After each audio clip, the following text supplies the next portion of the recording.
At the age of 11, I witnessed my father shoot another man. By the time I was 12, I had been in multiple foster homes and had been molested. By 13, I learned to fight. At age 15, I spent my first night in jail for stealing a car. By 16, I was charged with assault. At age 18, I shot a man.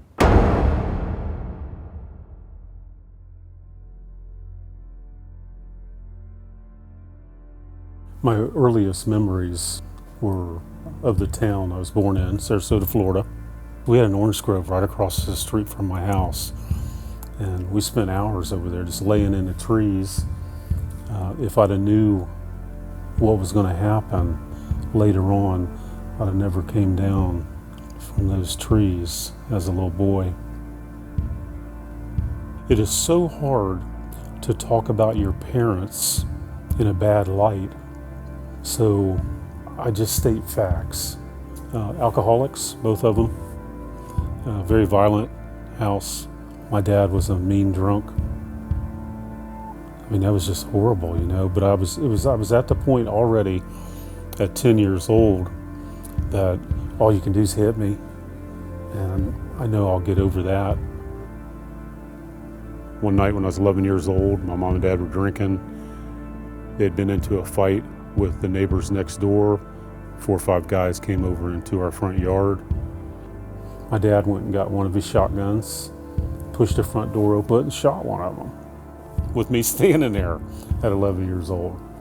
It was chaos after that. You know, the police are in there. They're dragging my dad out. Just horrible scene. Things got really rough after that. We wound up losing the house.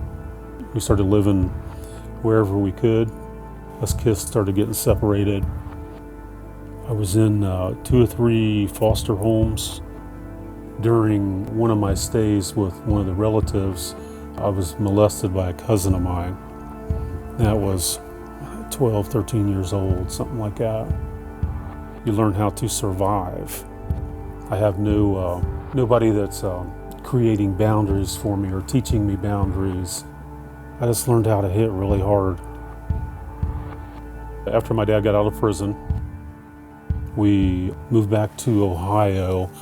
My mom's from Jamestown and my dad's from Xenia. I was already on a horrible path with nobody to stop me. Just fight after fight after fight.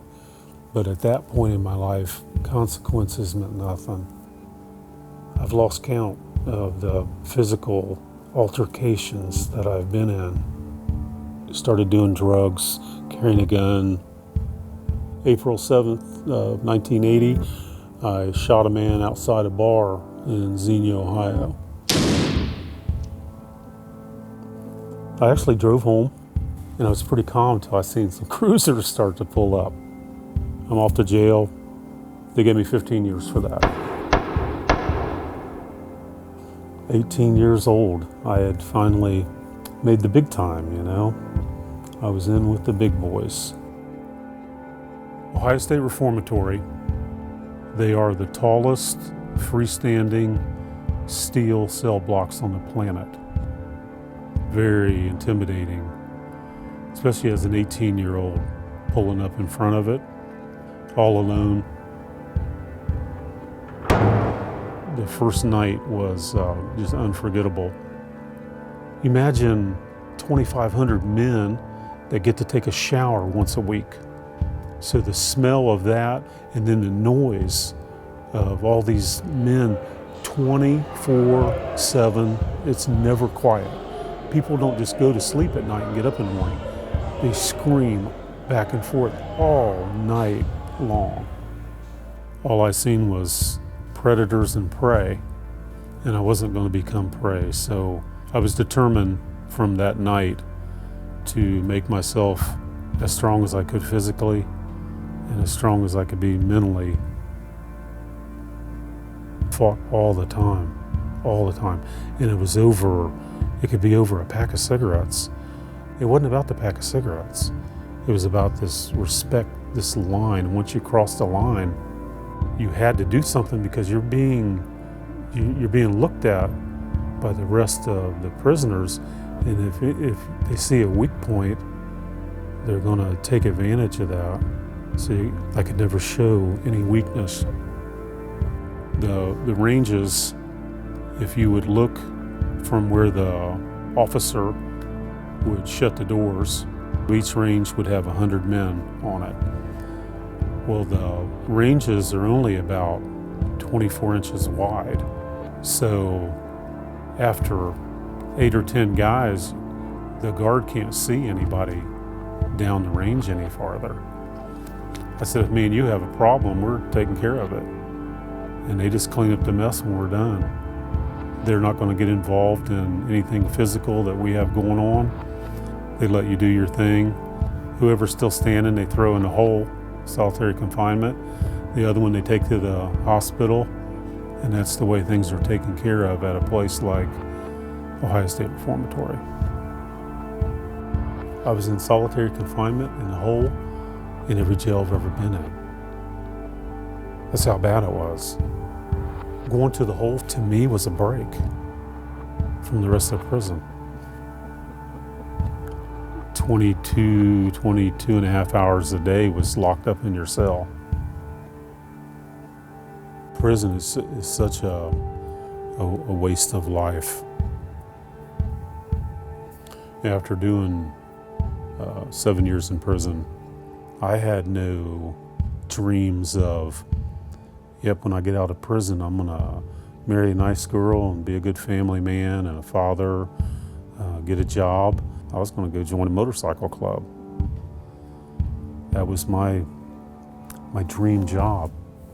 So it was really rough for me when I got out. I had learned how to survive, became something that didn't fit in out here. It didn't even fit in with a motorcycle club. I was so bad that they couldn't put up with me. And that was eventually why I left. You know, at that point in my life, the things I had gone through in my childhood, the years in prison, the fighting, I'd been stabbed twice by then, I'd been shot at more than once, I'd been run over on my motorcycle. I really felt that I was going to wind up dead either by my hand or someone else was going to do it. After watching a friend of mine die of a drug overdose, I knew I had to do something myself or I was going to wind up the same way. So one night while I was high, I got out a phone book and found a drug hotline number. The guy's name was Rodney from California, and I talked to him for a long time. You know what he told me? He said, go get some more. He said, if that's what it takes to get you to the front door of the drug treatment center, then go get some more. So that's what I did. I went and got enough. I was doing dope all the way to Toledo. So I get to the drug treatment center, dry up. I had been there for about 2 weeks when I finally realized that the fix I was looking for wasn't going to happen. I really felt that my life was over. So I went back to my room that night, and things are a little blurry. I know the lights were out. I felt completely, utterly defeated. And I started to cry. And I wound up on my knees beside the bed. And I told God, I said, I don't know how I'm supposed to talk to you. And I know you're the last thing for me to try, and I apologize for that. He talked to me in a way that I can understand. And he made a promise to me that night. And he's kept it for 15 years now.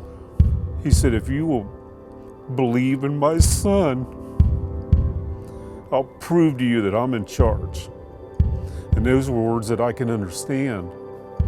I can understand about somebody being in charge.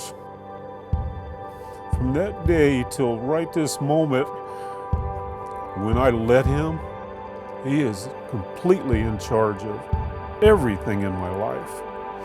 Not just in my life, but the lives that I walk into, the situations that I walk into. He's in charge. And I felt different.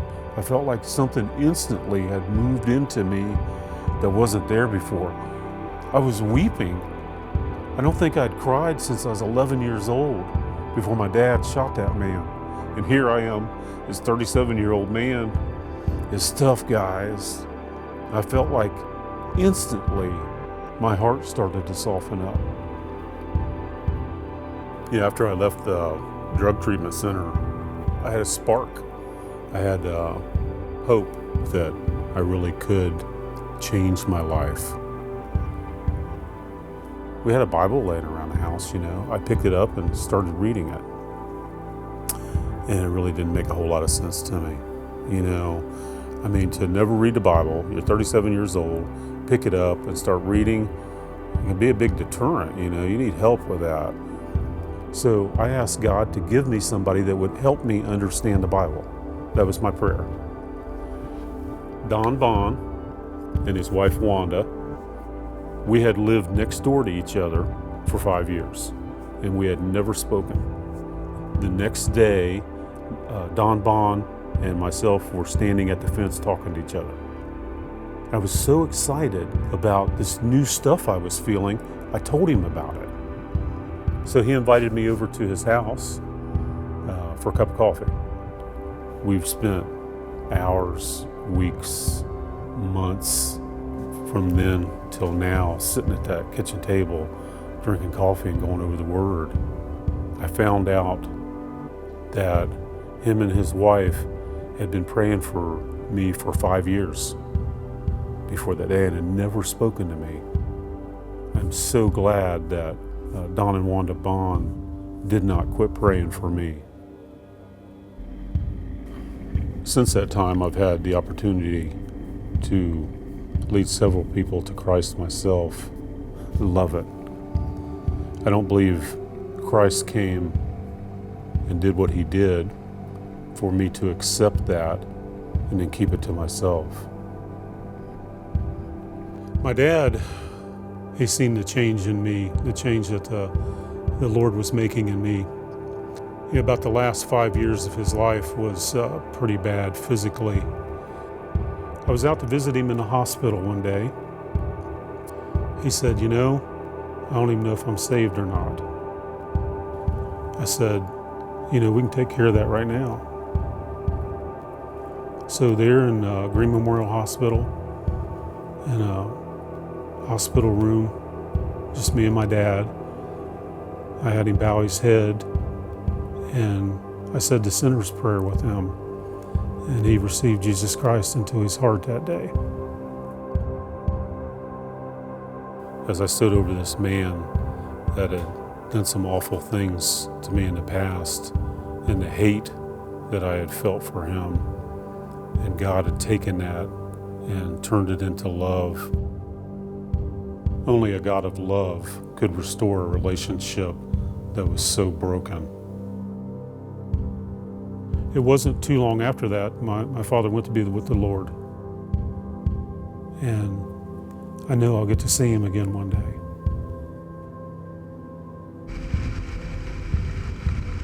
I don't know what God has in store for me next. I do know one thing, that he's in charge.